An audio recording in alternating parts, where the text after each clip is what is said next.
Salut à tous, on se retrouve pour une vidéo actu. Ah oui, alors les vidéos actu, j'en ai déjà fait quelques-unes. Pour rappel, ce sont simplement des vidéos, j'ai jamais précisé vraiment qu'est-ce que c'était comme type de vidéo, vous allez comprendre très vite. Ce sont des vidéos dans lesquelles je parle un peu de toutes les actualités, évidemment du domaine que je couvre, c'est-à-dire le matériel informatique, enfin tout ce qui est informatique, hein. Et donc je vais couvrir comme ça sur ces vidéos actu. Bah, un peu toute l'actualité parce que je peux pas malheureusement faire une vidéo pour chaque truc, hein. Il y a des trucs plus importants que les autres, il y a des news plus importantes que les autres. Je peux pas en faire une pour chaque. Je peux pas faire une vidéo pour chaque news. Donc vous aurez comme ça éventuellement de temps en temps, quand il y aura beaucoup de choses à dire, des vidéos actu qui résumeront tout simplement un peu tous les news qu'il peut y avoir du moment pour les regrouper comme ça dans une vidéo et vous simplifier la tâche. Alors on commence avec les news par la lettre A comme AMD qui a dévoilé plusieurs petites choses.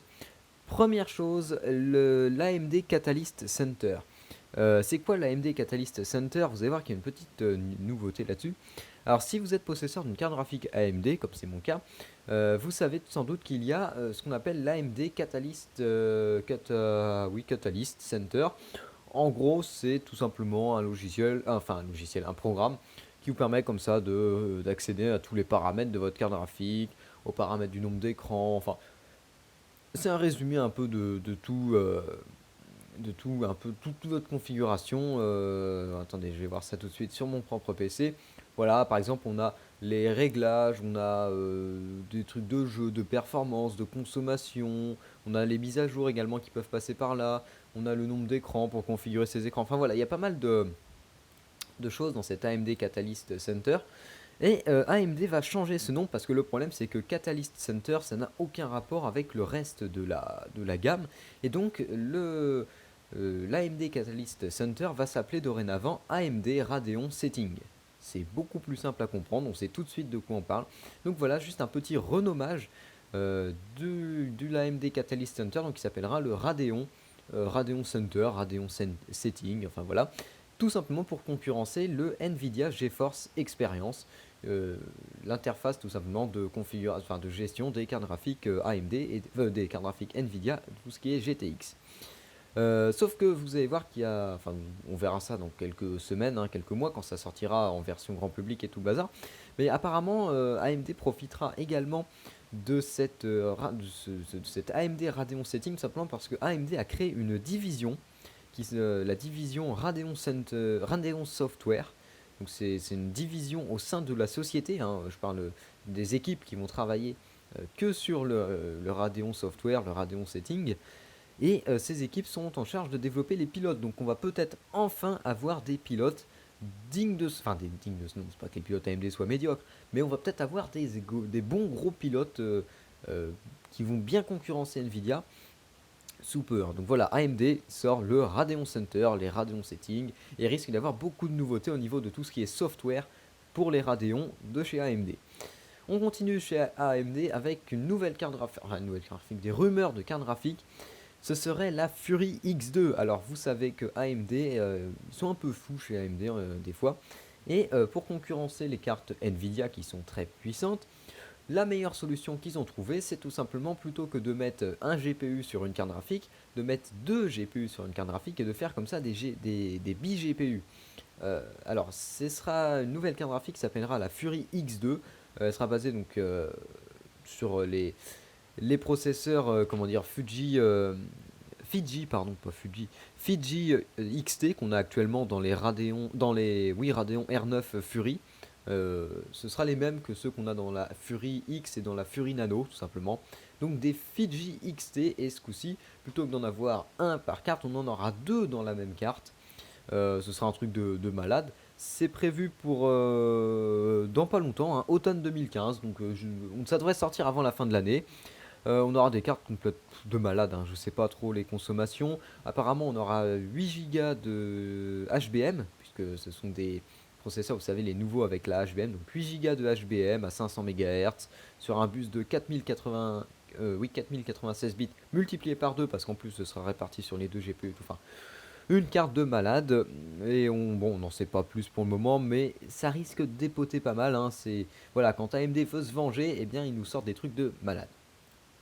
Ensuite, on continue avec Windows 10, ce qui est quand même l'un des thèmes principaux de ma chaîne, enfin qui était, hein, je me suis un peu éloigné, je sais, depuis, mais voilà. Windows 10 donc qui prend des parts de marché. Alors Windows 10 monte puisque officiellement, euh, aux dernières news, Windows 10 équiperait quasiment 8% des PC dans le monde. Enfin des PC, des ordinateurs, hein, parce que le PC normalement c'est que sous Windows. Donc 8% des ordinateurs dans le monde tourneraient sous Windows 10. Alors on est loin derrière Windows 7 qui représente plus de 55% des ordinateurs. Mais voilà, c'est un bon début, hein, sachant que oui, ça fait même pas 6 mois que Windows 10 est sorti. Donc on peut dire que c'est pas trop mal. Faut savoir que à comparaison, Windows XP reste encore à 11%, quasiment presque 12% pour Windows XP, c'est quand même pas mal, hein. Pour un système d'exploitation qui va avoir 14 ans, c'est plutôt une belle longévité. Et Windows 8.1, lui par contre, se pète la gueule, pour être poli, puisque ils sont descendus de 13,11% à 10,68%, et ce qui fait que d'ici quelques mois, Windows 10 sera passé devant Windows 8. Enfin, Windows 8, 8.1. Et pour ce qui est de macOS X, hein, ça reste stable. Il n'y a pas trop de nouveautés de ce côté-là, malgré la sortie de Hell Captain, hein. Bon, voilà.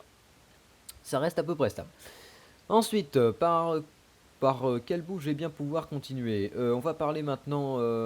Alors attention, on va parler de Google, puisque j'ai pas fait Google, putain, je vais y arriver. Google, donc, qui a un peu de changement avec. Vous savez sans doute que Google a sorti son propre système d'exploitation pour ordinateur qui s'appelle Chrome OS. Alors c'est un système qui est très peu répandu, qui est surtout basé sur les systèmes de cloud et tout le bazar.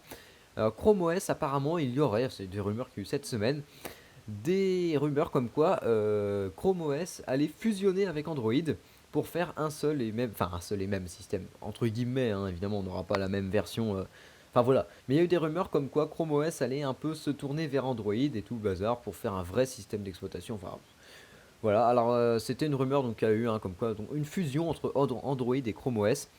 Bon bah jusque là rien à dire, hein. C'était peut-être une bonne idée. Apparemment chez Google on a eu quelques comment dire. Le patron de la division Android et Chrome OS de Google, je sais plus comment il s'appelle, a répondu en disant que non, Chrome OS ne disparaîtrait pas. Mais bon, ça reste franchement encore à voir, hein. Je sais pas si ça disparaîtra ou pas. Alors ensuite, je vais vous parler de Apple, puisque Apple va sortir son nouvel iPad, l'iPad Pro, qui devrait arriver d'ici pas très très longtemps, hein. Ça ne devrait franchement pas tarder.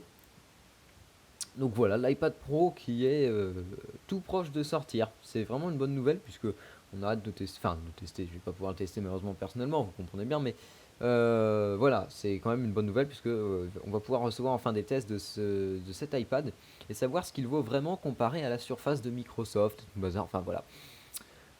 Ça permettra comme ça de comparer, on va dire, la Surface Pro 4 avec le nouvel iPad Pro, hein, histoire de connaître un peu comme ça, savoir s'il y a eu de l'inspiration ou pas.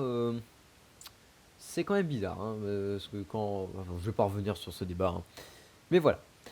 Qu'est-ce que je pourrais rajouter d'autre? Ah oui, alors pour finir un peu avec Apple, euh, Apple apparemment vend plutôt bien ses iPhone 6S, malgré un truc que j'ai pas parlé, bon ça commence déjà à être un peu à remonter un petit peu, c'est le scandale le chipgate d'Apple, tout simplement parce que les iPhone 6S ont deux autonomies différentes.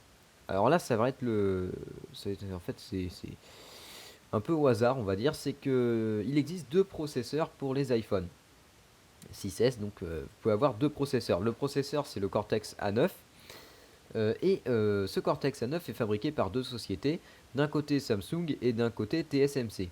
Et il s'avère que les puces, les processeurs fabriqués par Samsung consomment plus que celles fabriquées par TSMC. C'est quand même bizarre.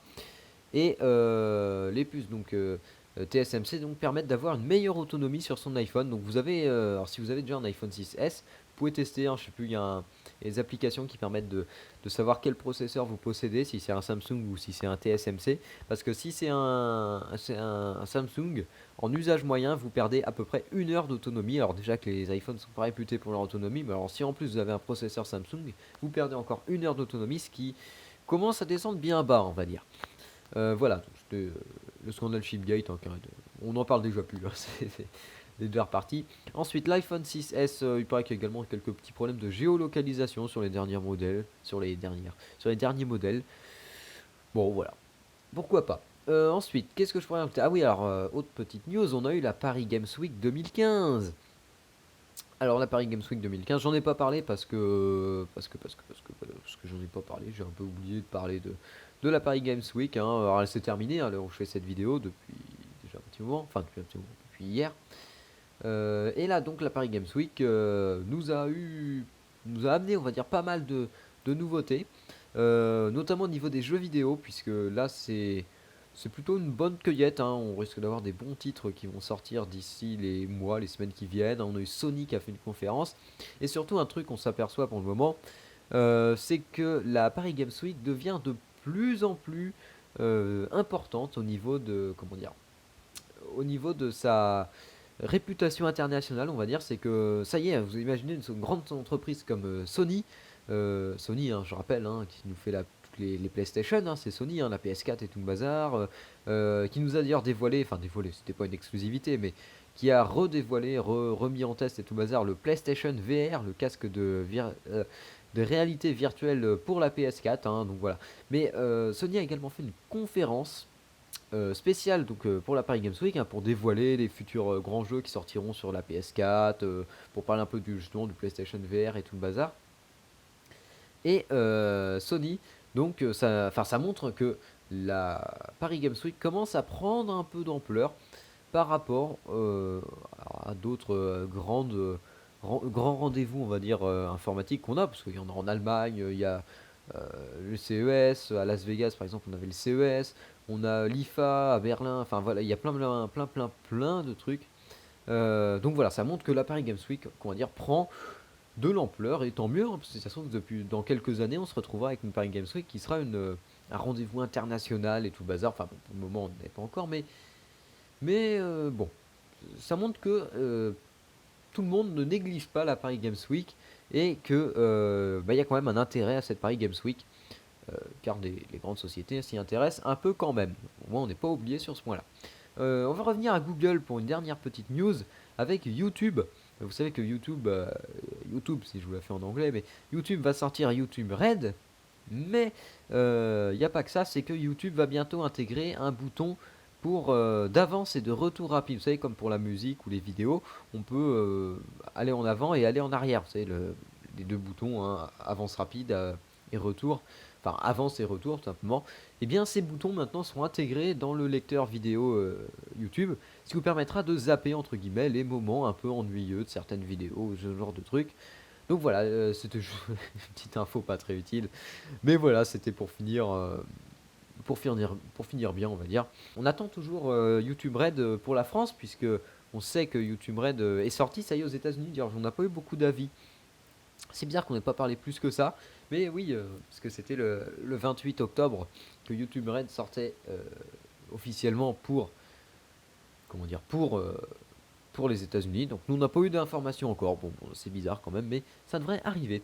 Voilà, j'ai fini un peu les news. Il n'y a pas grand chose à dire, hein. Je sais, ça ne devait pas être très très intéressant. Petite news, mais qui n'a rien à voir avec la technologie, enfin un peu. C'est que vous pouvez toujours, je le rappelle, enfin toujours non, parce que je viens de la créer, vous pouvez accéder à ma page Facebook, enfin la page Facebook de ma chaîne.